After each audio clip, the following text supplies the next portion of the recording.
And so what I did is I accumulated the highlights of the evidence I had accumulated. I didn't give them all 18 boxes, but just the highlights of it. And I approached my supervisors at the IRS with the intention to have them review it, because, you know, I applied all of my professional abilities, my horsepower, to it, and came to the result that I came to, that I think there's a problem here. So I figured, take it to my peers, agents who had 5, 10, 15, 20 years more experience than me, but they took the same oath that I took. You know, they had even more investigative experience. Let's see what their reaction is.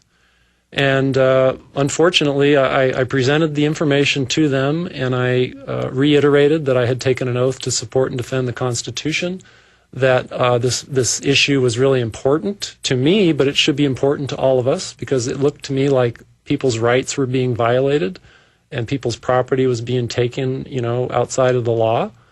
Figured everybody should be concerned about that. But I did say, if you can't answer my questions, I may be forced to resign, because I cannot serve two masters. I took an oath to support and defend the Constitution, and if you're not going to help me resolve this, then, you know, I can't continue in this job. Well, having made that based on my inquiries on that premise, of course, that was their door to walk through. And what they did was they told me that they would not review my report, they would not address my concerns, and they would actually provide me with the paperwork to tender my resignation. So that was their basic response. They sent me home for 7 days of administrative leave. They didn't fire me. They just took my badge and... just for asking the question, just giving them the paperwork. Yes. 7 days off. Yeah. Right off the bat. Right. I mean, we're not even going to look at it. No. And they put that in writing. And that's just got to be just an incredible reality check. I mean, I'm sure that you thought they might not have accepted it, but they'd at least take a look at it. I'm sure you didn't think you were going home that day. Well, right. And I without tooting my own horn, I mean, I was well respected at the San Jose office of the IRS, because if someone needed to, if they had executed a search warrant and they had come back with 20 boxes from this suspect, they trusted that I would have the wherewithal to evaluate it. If we were going on a high-risk search warrant, you know, with shotguns ready, they wanted me along because they knew I wouldn't be shooting them in the back. I was well respected and well trusted, but then when I start to ask questions about the income tax, all of a sudden I'm a bozo. You know, all of a sudden I'm somebody that doesn't deserve any answer. So I didn't expect them to, you know, hey, stop the world because Joe has a question. But again, they took the same oath. Well, every IRS employee takes the same oath. And they would claim at various points during my short career there that they did care about the rule of law and all these things. But again, as soon as I brought up the very foundation, the income tax, and, you know, the job that gave them their pension, their paycheck, they just got they kind of clammed up and, you know, treated me like I was Al Capone. Incredible. All right, so you resign from the IRS. You say, I'm done with you. And then you start practicing what you preach, what you believe in. You know, you stop paying your income tax. You're in America Freedom to Fascism. Not only are you interviewed in it, but there's that news clip we'll get to in a couple of minutes. But what happens? A couple of years down the line, the IRS comes after you, right? It took about 5 years. I learned through the Freedom of Information Act that they were monitoring my activities almost from the get-go.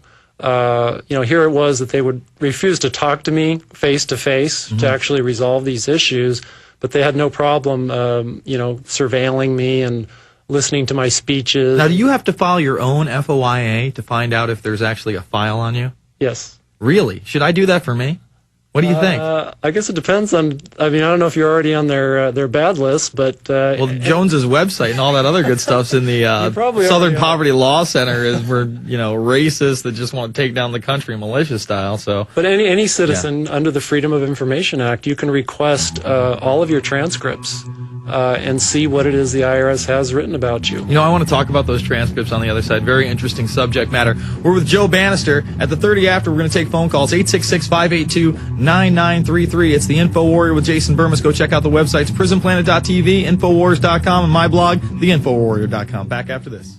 Are you concerned for the safety of your loved ones? Listen closely to this message from pepperspray.com. Every 22 seconds a violent crime is committed. America has changed, and your personal safety is your first priority. Be smart. Be safe. Trust pepper spray instead of your luck. Pepperspray.com is the only website you'll ever need for all of your non-lethal self-defense supplies. Pepperspray.com carries one of the largest assortments of pepper spray and personal safety products on the web. From big to small, we have it all. Pepper spray, mace, animal repellents, stun guns, and tasers. Pepperspray.com also carries a large assortment of products for personal, home, child, and pet safety. Enter SAFE in the coupon box and you'll receive a special discount off of your order. So what are you waiting for? Go to pepperspray.com. That's pepperspray.com or call 1-800-908-9988 today. There is a war going on for your mind. Professional wrestlers and vice presidents want you to believe them. The desert sky is their blue screen. They superimpose explosions. They shout at you. Pay no attention to the men behind the barred curtain, nor the craters beneath the draped flags. Those hoods are there for your protection, and the meteors these days are the size of corpses. There is a war going on for your mind. We are the insurgents. And we are back live. It's the InfoWarrior with Jason Bermas. And now I have the documents right here in front of me. Now, this is part of what you got from a Freedom of Information Act request to the FBI?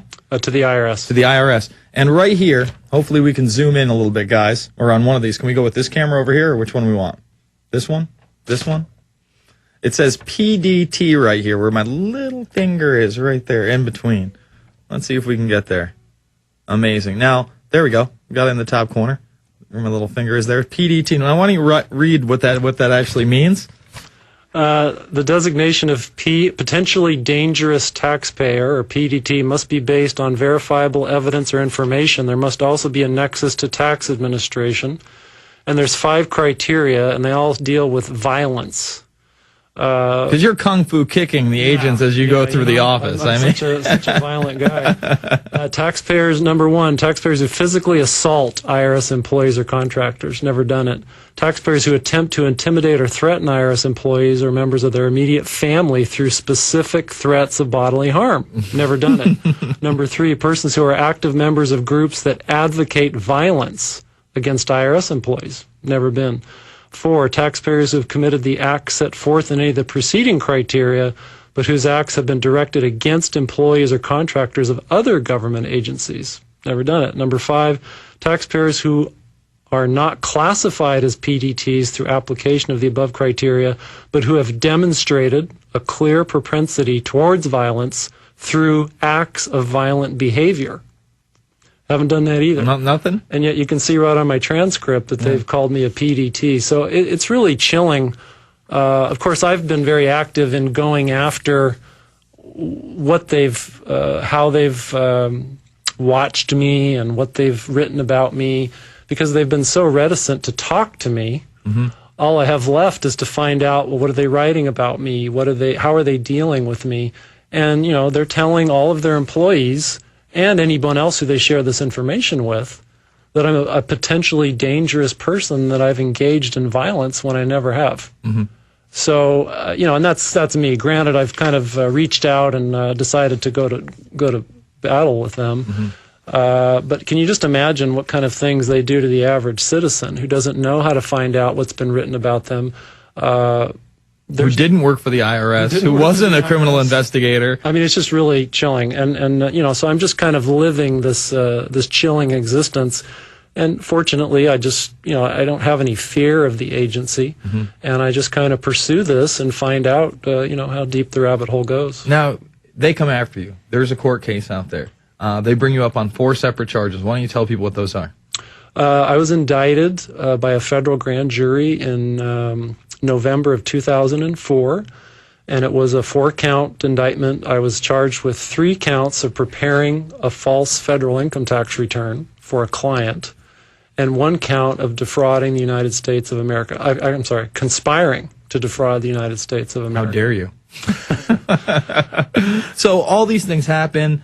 The prosecutor doesn't even want to give you bail. I mean, you're a flight risk. You're a dangerous guy. He wants you to stay in jail until your trial. Luckily, the judge has a little bit more common sense. He sees your record and it's spotless, obviously spotless, right. Or you wouldn't be, a criminal investigator in a federal agency to begin with. Let's make that clear. I mean, obviously your record's spotless. So they let you go. You do a little research on tax attorneys. You find Dickstein and somebody else, right? Yeah, Jeffrey Dickstein from Milwaukee, Wisconsin, and Robert Bernhoft from Milwaukee, Wisconsin.